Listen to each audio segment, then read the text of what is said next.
Crianza en Positivo es presentado por Fundación Argentina María Montessori y Nutrilón Profutura 4. Prepáralos para el futuro. Hay una frase en la pedagogía Montessori que resulta muy conocida. Ayúdame a ayudarme a mí mismo. Es clara, es gráfica, es potente. ¿Pero qué quiere decir en el fondo? ¿Cuál es su significado más profundo? Para charlar de todo esto estamos una vez más junto a Astrid Steverlink, nuestra guía en temas de crianza y miembro de la Fundación Argentina María Montessori. Bienvenida, Astrid, y gracias por acompañarnos una vez más. Hola, Leila. Muchas gracias por invitarme. Gracias, Astrid, por estar. La verdad es que tenemos un montón de preguntas, pero bueno, empecemos por el principio. ¿Qué quiere decir independencia en los chicos? Independencia quiere decir la capacidad que tiene un niño de hacer las cosas por sí mismo, de funcionar por sí mismo, ¿sí? Y después de hacer las cosas dirigido por su propia mente, o sea, de pensar por sí mismo también. O sea, a eso llamamos independencia. En Montessori vemos el desarrollo del niño como la conquista de sucesivos grados de independencia. Entonces el niño empieza, por supuesto, totalmente dependiente de su mamá o de la persona que lo cuida, de su referente primario, y a medida que va creciendo, ¿sí? Y que va desarrollando su propia individualidad, ¿sí? También va desarrollando su independencia. Entonces, crecer es hacernos más independientes, más y más independientes. No de una manera, cuando nosotros hablamos de independencia, es no de una manera como si individualista, totalmente individualista y que no me importa el otro, sino yo poder hacer las cosas para poder después ayudar a los demás. O sea que la independencia tiene que ver con la interdependencia, ayudarse a sí mismo para poder después colaborar con su entorno y ayudar a los demás, ¿sí? Entonces, este desarrollo de la independencia tiene, una dimensión mucho más amplia que hacer las cosas por mí mismo nada más, sino que hacer las cosas por mí mismo, hacer las cosas para poder después ayudar a otros también. Y tiene que ver con la confianza, por supuesto, porque cuando el niño se hace consciente de sí mismo y desarrolla su individualidad, eh, llega a confiar en sus propias habilidades y en su poder de agencia, ¿sí? El niño se hace consciente de que él puede cambiar el entorno en el cual está, de que puede actuar sobre su entorno, ¿sí? Entonces, y eso tiene que ver con la independencia. Si nosotros no le permitimos a un niño que desarrolle esa independencia, ¿sí? Estamos frenando ese desarrollo del sentido de agencia, ¿sí? Entonces, de la agencia y de la voluntad del niño. La agencia es la voluntad, ¿no? Entonces, este desarrollo de la independencia tiene que ver con eso, con desarrollar la confianza, que primero es confianza en el ambiente a través del movimiento y de conocer y del movimiento libre, ¿sí? Después se transforma en confianza en mí mismo, en uno mismo, cuando uno es capaz de actuar sobre el ambiente, ¿sí?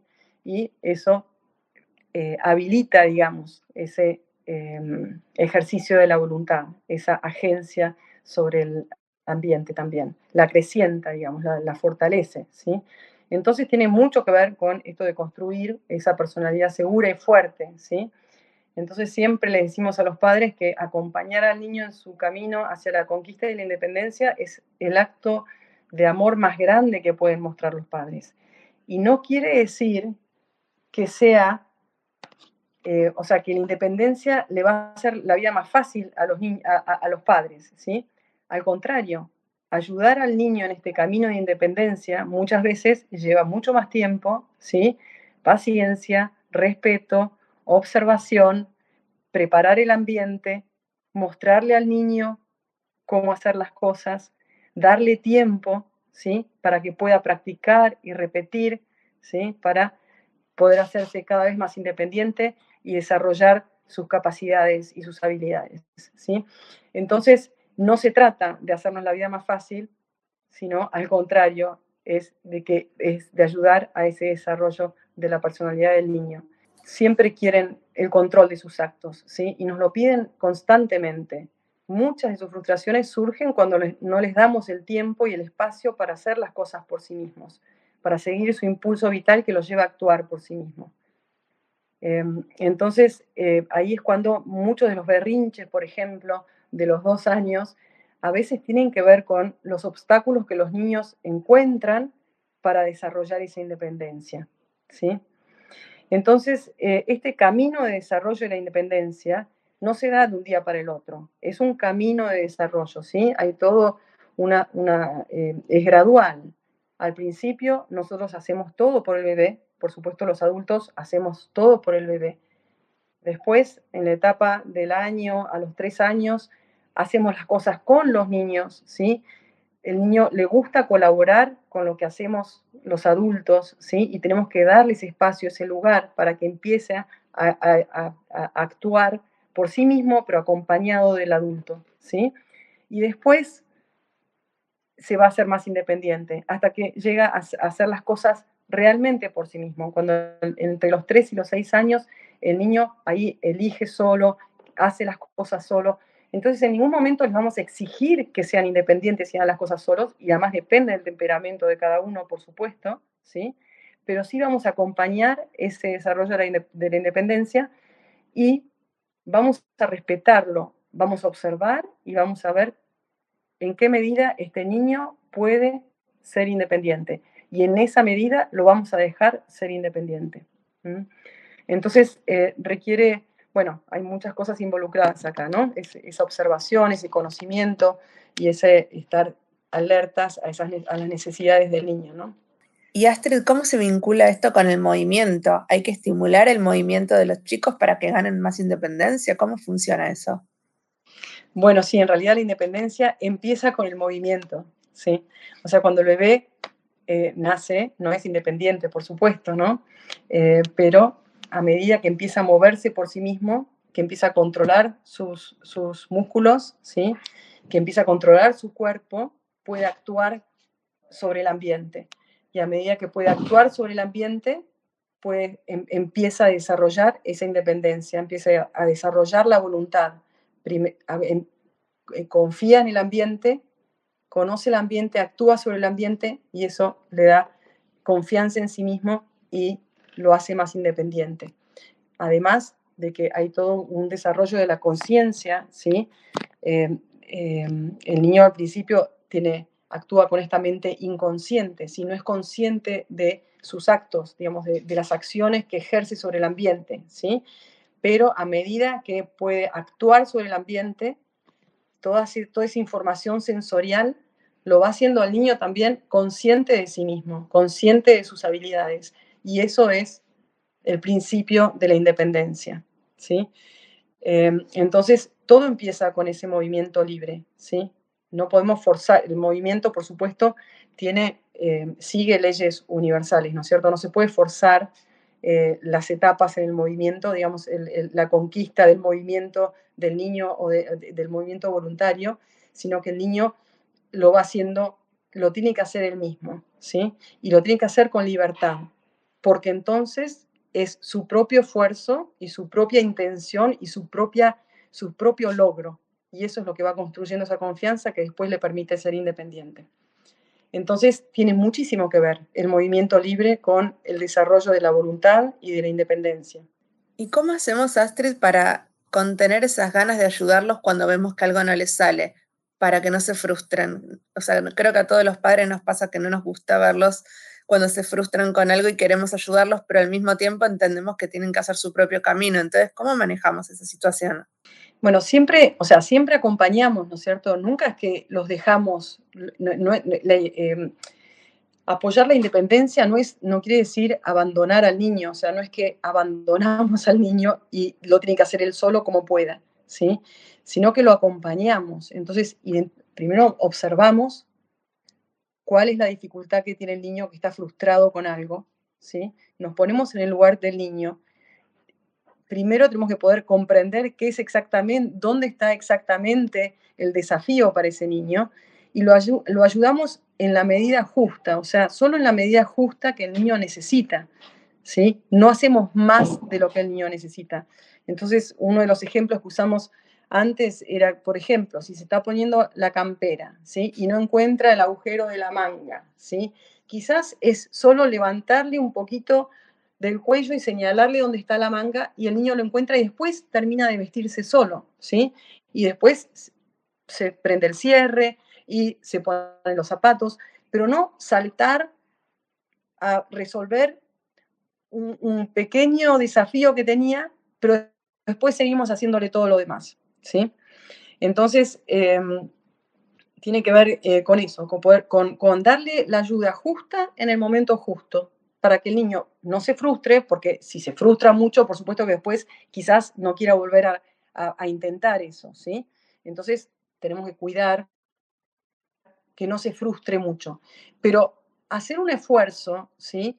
Y encontrarse con desafíos y tener que sobreponerse a dificultades, a los chicos lo toman muy bien, mucho mejor que los padres, ¿sí?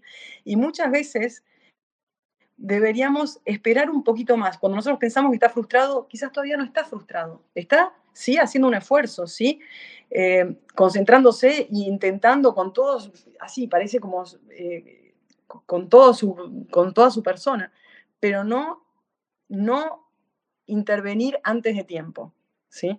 Y eso requiere paz, ¿sí? Y tiempo, por supuesto, y ponerse en lugar y ser empático y conocer a nuestros hijos, ¿sí? Entonces, conocer cuál es el punto de frustración en el cual sí tenemos que intervenir. En general, es mucho más tarde de lo que los padres lo hacemos. Y en general, si tuviéramos más tiempo, yo creo que serían muy pocas las veces que tenemos que intervenir, muy pocas. Sí observar, sí estar al lado, sí acompañar, pero no intervenir, ¿sí? Bueno, nada, esa es, me parece el punto. Y para que eso suceda, o sea, para que el niño pueda hacer las cosas, muchas veces tenemos que mostrarle las cosas primero, ¿sí? Para que las pueda hacer por sí mismo. Y cuando se las mostramos, hay que hacerlas de manera pausada, de manera muy clara, muy precisa, en una secuencia de pasos que el niño pueda comprender y seguir, ¿sí? Eso es como la esencia, porque el chico no puede ser independiente si no sabe cómo hacerlo. Por supuesto, hay que mostrar también. Entonces, siempre le decimos, es preparar el ambiente, mostrarle al niño cómo se hace algo o cómo se usa un material, una actividad, un juego, ¿sí? Y después dejarlo ahí para que el niño lo elija todas las veces que él quiera y lo repita y lo haga todas las veces que quiera. Entonces, implica un acompañamiento bastante intenso por parte de los padres, ¿no? Distinto del que en general hacemos, pero acompañamiento al fin, ¿no? Un acompañamiento muy respetuoso de esa individualidad y del propio esfuerzo y del propio logro de cada niño. Porque robarles ese logro, esa sensación de logro cuando finalmente lograron hacer algo, es como un crimen, no es bueno para el chico, porque es ahí donde de verdad encuentra la confianza, ¿no? La siente la confianza en sí mismo. Es como un abrazo propio que se da al niño, ¿no? La verdad que me quedo mucho con la idea de ayudarse a sí mismo para poder al final ser capaces de ayudar a los otros, que eso me parece muy lindo pensarlo de esa manera, y también va de la mano con algo muy poderoso de la educación como algo social y no solamente individual, ¿no? Totalmente, y también tiene que ver con el sentido de pertenencia. Un niño que no puede colaborar con su entorno, no siente que pertenece, no siente que tiene valor su actuar en ese ambiente, ¿sí? Entonces, también tiene que ver, ahí también encuentra confianza. Cuando el niño encuentra siente que pertenece a ese lugar y que sus acciones, su actividad es valorada en ese espacio. Entonces es muy importante. Gracias, Astrid, por tus palabras y también por tu paciencia para explicarnos todo lo que sabes. No, gracias a vos. Bueno, y a todos en casa estén atentos porque pronto va a haber más episodios de este podcast imprescindible de crianza. Nos vemos la próxima. Crianza en Positivo es presentado por Fundación Argentina María Montessori y Nutrilón Pro Futura 4. Preparalos para el futuro. Este podcast fue producido por La Nación Content Lab.